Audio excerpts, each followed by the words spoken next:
Living at the time of coronavirus, of course, it's very challenging. As for every person involved in the healthcare system all over the world, this is a time in which journalist has zero margin for error. But, of course, despite the tragedy and the sadness, for young reporters, this unprecedented event represents an opportunity. If you don't see that opportunity, maybe this job is not for you. In the last couple of weeks, I received a very huge number of requests for checking information that were floating all over internet. A lot of people are in search for credible fact. I never experienced such a number of requests, maybe since the time I was in New York after September 11. And that tells me there is a lot of people, millions of people around the world that really want to know the facts. For the first time are checking their sources. Cristiano Ronaldo transforming his hotels in hospitals. Coronavirus can be cured with vitamin C or eating garlic.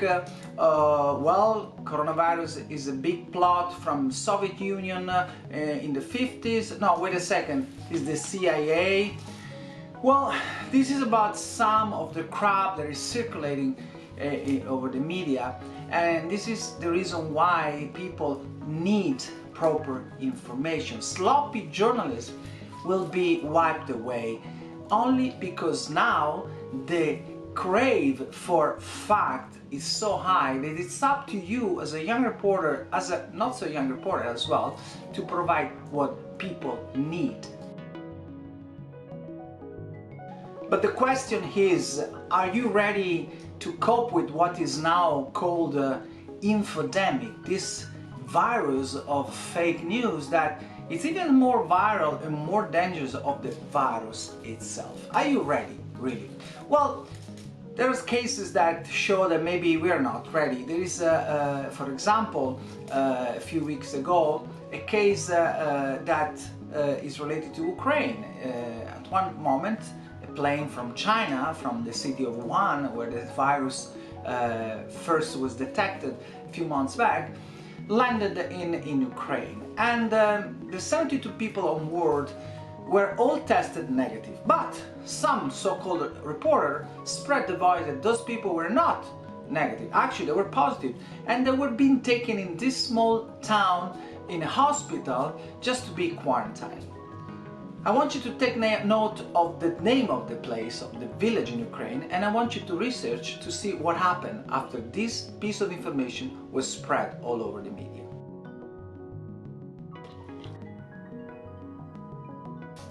Did you take note? Did you make your research? Well, if not, I'll tell you. This is about responsibility. After that piece of information started circulating, there were like barricades, riots, social uprising, the army went to the village. This is how much damage a piece of wrong information can do to people. And this is what you need to keep in mind. Whatever you do, whatever you're researching, you need to be very accurate, solid.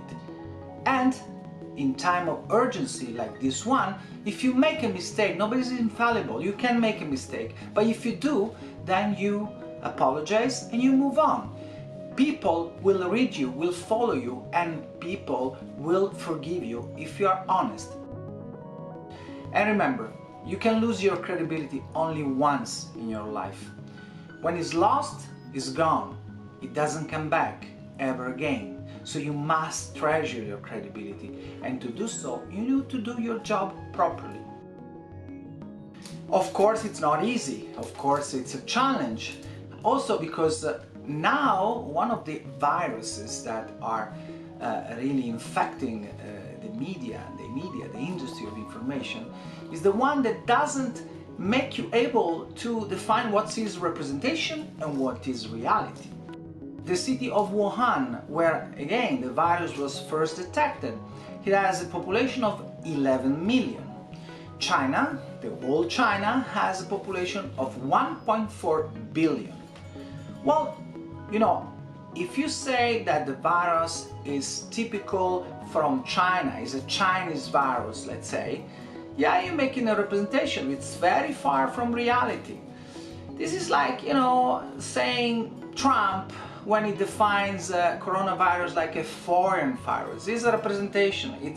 It tends to create sensation, it creates division. That's not your job, and most of it's fake, it's not reality. As we all know, hopefully, there is no borders, there is no wall that can block a virus, so there is no such a thing like a foreign virus. That can be understood by a 5-year-old boy, I guess. So you don't want to be that 5-year-old boy. Like a virologist, you really need to make your homework. You need to establish an order of action.